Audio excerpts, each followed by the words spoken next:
Crude oil, cooking oil ಮತ್ತು gold ಇವೆಲ್ಲ ನಮ್ಮ ಇಂಡಿಯಾದಾಗ ಸಿಗಲ್ಲ ಸರ್.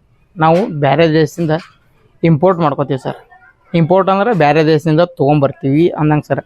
ಈಗ ಬೇರೆ ದೇಶದಿಂದ ತೊಗೊಂಬಂದಾಗ ಸರ್ ಏನಾಕೈತಿ, ನಮ್ದು ಫಾರೆಕ್ಸ್ ರಿಸರ್ವ್ ಕಮ್ಮಕ್ಕ ಸರ್.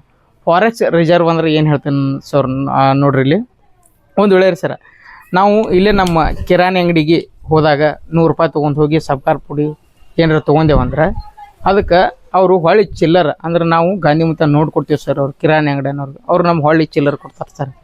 ಆದ್ರೆ ಇದು ಇಂಟರ್ನ್ಯಾಷನಲ್ ಅಂದ್ರೆ ನಾವು gold, cooking oil, crude oil ತೊಗೊಳಕ್ಕೆ ಸರ್ ಅಲ್ಲಿ ಡಾಲರ್ನೇ ವ್ಯವಹಾರ ಮಾಡ್ಬೇಕಾಗ್ತದೆ ಸರ್.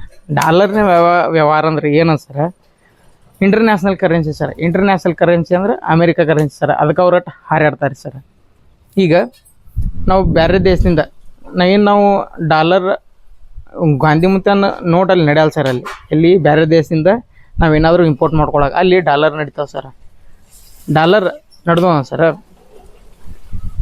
ಈಗ ನಾವು ಇಂಪೋರ್ಟ್ ಮಾಡ್ಕೊಳ್ತಾವೆ ಸರ್.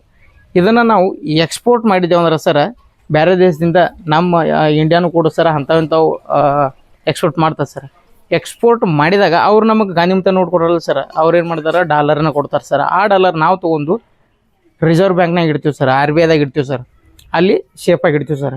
ಈಗ ಏನಾಗ ಸರ್, ಇಂಪೋರ್ಟ್ ಮಾಡ್ಕೊಂಡಿದ್ದು ಡಾಲರ್ನಾಗ ಬಂದ ರೊಕ್ಕ ನಾವು ಅಲ್ಲಿ ಇಟ್ಟೇವೆ ಸರ್. ಈಗ ಇದು ಎಕ್ಸ್ಪೋರ್ಟ್ ಮಾಡಿದ್ದು ಸರ್, ಸಾರಿ ಸರ್, ಎಕ್ಸ್ಪೋರ್ಟ್ ಮಾಡಿದ್ದು.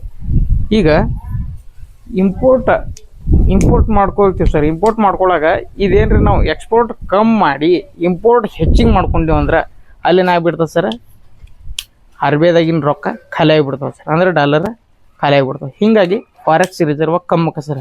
ಒಂದು ವೇಳೆ ಫಾರೆಕ್ಸ್ ರಿಸರ್ವ್ ಕಮ್ಮಿ ಆತಂದ್ರೆ ಸರ್ ನಮ್ಮ ಡಾಲರ್ ಇದ್ರೆ ಸರ್ ನಮ್ಮ ಇಂಡಿಯನ್ ಕರೆನ್ಸಿ ಬಿದ್ದುಬಿಡ್ತದೆ ಸರ್.